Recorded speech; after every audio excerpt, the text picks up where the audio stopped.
Hey everybody, welcome to my new podcast channel called Not Your Average Joel. So, my name is Joel Vance, and I thought that I would briefly introduce myself right quick before I introduce you to our guest. So, my name is Joel. I am from a little town about 30 minutes north of Birmingham, Alabama. It is called Pinson.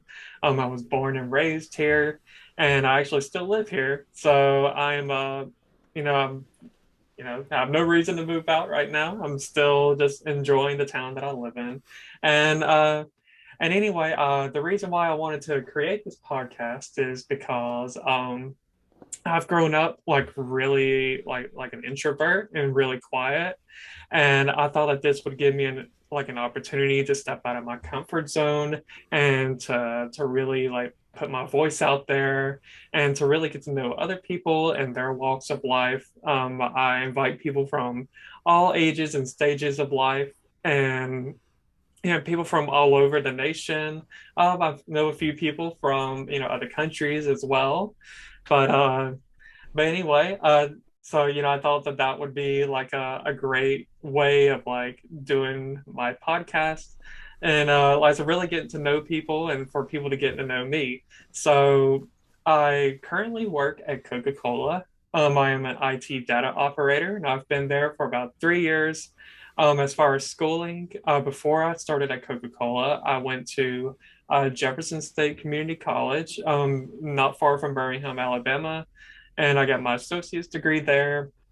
And then I transferred over to UAB, which is the University of Alabama at Birmingham, and I got my bachelor's degree in computer science with a minor in mathematics. So that's kind of all you need to know about me right now. Of course, you'll hear a lot more about me as we go along this journey.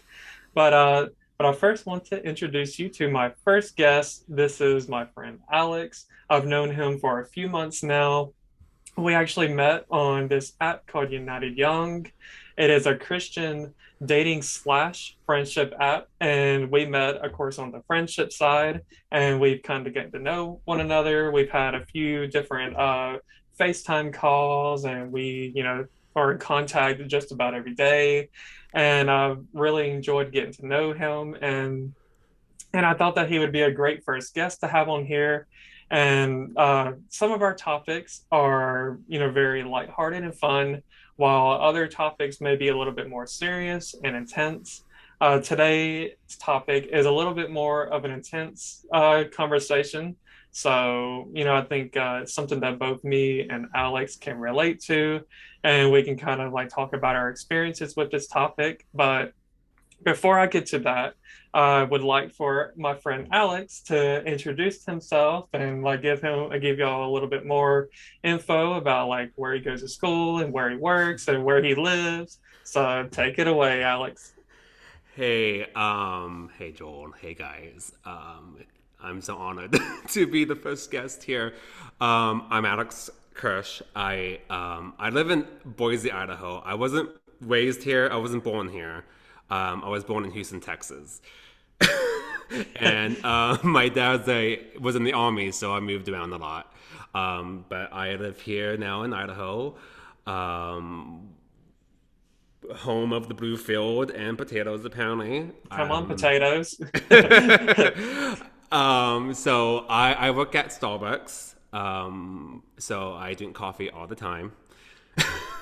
um, and for school, I'm getting my associates in worship ministry at Grand Canyon University online, because obviously Grand Canyon is in Arizona.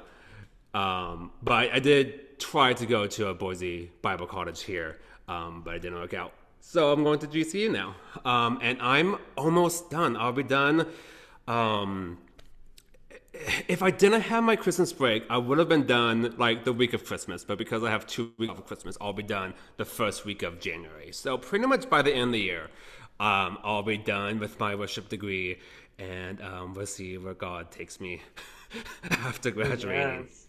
Yes, amen. I'm glad to hear that you were so close to the finish line. I remember being like at that point as well. I was like, come on now, let's get on with it. Like I just signed up for like my last like semester of school. So it's like one of those where it's like you're ready to for it to happen and you're ready to take Mm. on like the next journey in life. So because I'm sure that that homework, it seems like you keep pretty busy with the homework. So busy. But now I'm doing all worship classes and not like Bible classes, which is like important. Like my ethics class was amazing, my Pentateuch class was amazing, but I've been waiting for these worship classes ever since I started this degree. So now I can just focus on the worship side, which is something I'm so passionate about. I love singing. I sing. I play piano. I'm just so passionate about music and just about worship, just in general, like how should you worship properly and all that. So hopefully, we'll see what happens when I graduate. Yeah, so I can't wait to see all of that like reveal itself in Mm-hmm. within the next year or so. That's going to be Mm-hmm. crazy to think where you're going to be a year from now. You probably won't be at Starbucks, or we'll see. We'll see. We'll Yeah, see. only God Churches knows. don't pay well, so True, true. Yeah, so before we get into our topic, do you have some favorite drinks that you like to make at Starbucks? yeah. I like to make like I mean I not make I like to drink the vanilla bean frappuccino. That's like my favorite drink to go to. Is that a pretty easy one for you to make? It's okay. Frappuccinos are better to make. Honestly, I hate making frappuccinos. Just because you have to like pour everything in and you got blend them and it's just a whole mess. I like an iced chai. I like making iced chais because just pump chai, pour the milk in, ice it, you're done. But I'm old according to my coworkers because I like a good sugar-free vanilla latte with cinnamon powder, and that's an old person's drink apparently. Yeah. Yeah, so yeah, it sounds like it definitely Starbucks even comes with its challenges because like you said you work like across from like an event place, am I correct? Yeah, across street from the expo where the fairgrounds go every time the county fair, the state fair comes in once a year, and it's right across the street from my work. So that's always fun. Yeah. But if you're listening, if you live in Idaho in Boise, where that thing is, you could go across the street and come say hi to me. Yeah, there you go. If you're ever in Idaho or if you live in Idaho and you want to go to the best Starbucks location in Idaho, go to that one. So now that we have introduced ourselves, we can get into this topic. The first topic that we are going to talk about is bullying. So, bullying is kind of a hard one. I didn't. I've had like experiences with it throughout the years. More, of course, when I was younger. It's not really a thing for me now being older, but it still happens to adults as well. It just for me, it's happened more in my teenage years. But before I fully like explain all of that, I would like to ask Alex, if you have ever been bullied, and if so, if you can share with me a little bit of your experience with bullying. Bullying. Yeah, Yes. I did. Yeah, actually, I have been bullied um, before because of my voice. Because I just have a um, voice growing up, and they would just kind of make fun of that, and I would. I remember one time, I think this was like junior year of high school. I was in a presentation, and I had these kids, and they were had the phone out, and I was like, and I learned that they were wolves. So, Mm. um, but that was basically the extent. I also experienced the last person to get picked for volleyball and the first person to get out. I'm pretty sure I'm pretty sure everybody had maybe experienced that before, but I was definitely was I.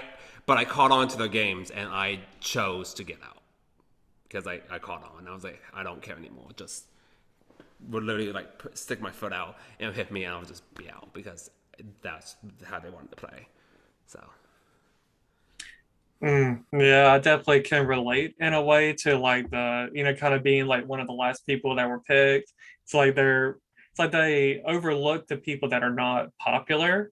And it seems like they're like, oh, like we're gonna, definitely make them wait it out and, mhm, see, uh, and then like make it like torture basically for you during the game. It's like they're gonna try to intentionally like get you out in a whole different ways, like whether it's mhm, like if you're playing kickball and they're definitely going to try to like throw that ball as hard as they can to like peg you, and it's like do you really have to go that far? It's like if it was your friend out there, I think you would be a little bit more playful with it, but they're a little bit more like aggressive in a way whenever it comes to something like that. So mhm, it's definitely it's definitely rough. And even like whenever it comes to making fun of you for your voice, I think that's very like childish, definitely. Like everybody is made differently, everybody's wired differently, and everybody, sounds different, looks different, and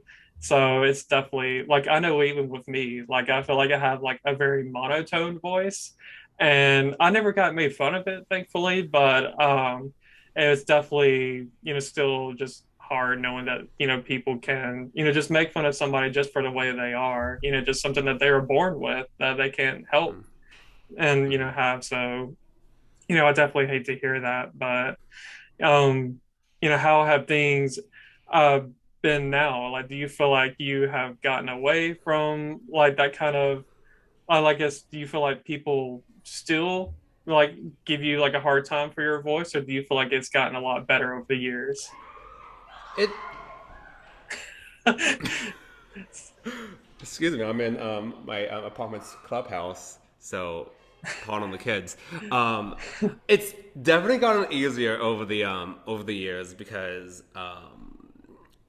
once you grow older, you hear people from around the world because you I work at Starbucks, obviously, and I have a couple of customers who have thick like um, Asian accents. I'm trying to be as not offensive as possible, but I I just don't understand. really know. But they come, oh, happy with thick Spanish accents.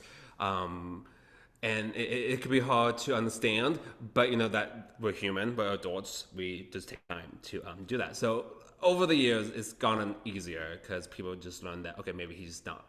People think I'm from like Germany or from London,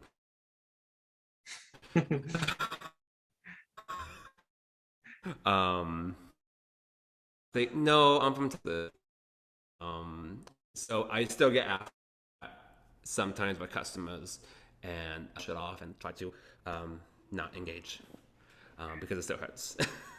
Yeah.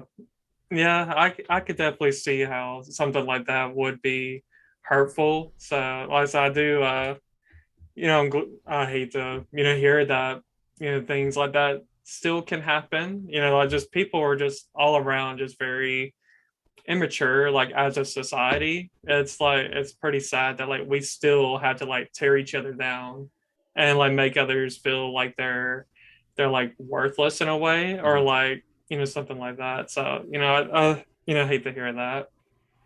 Yeah, yeah. But everything's been doing better now. Because I know, I mean, what was worse was growing up. My parents would kind of do the same things too. They would say, "Oh, when he was growing up, he would say, "Mummy, mummy, daddy," and it was like these were my parents who said these things, and that's even worse. I think that was worse than the kids recording me, honestly. Yeah, yeah, I definitely can understand that because you expect like your home as like being a safe haven. You don't expect to come home to basically be bullied by them too. Like